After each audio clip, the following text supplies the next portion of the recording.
Ostirala, martxoak 11.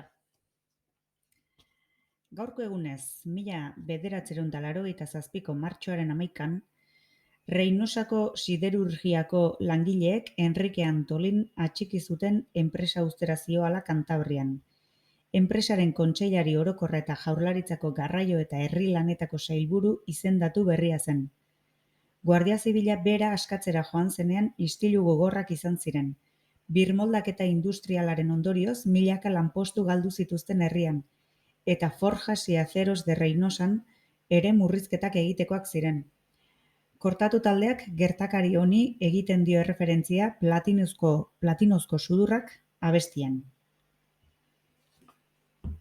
Argazkian. Guardia Zibila, egurrian.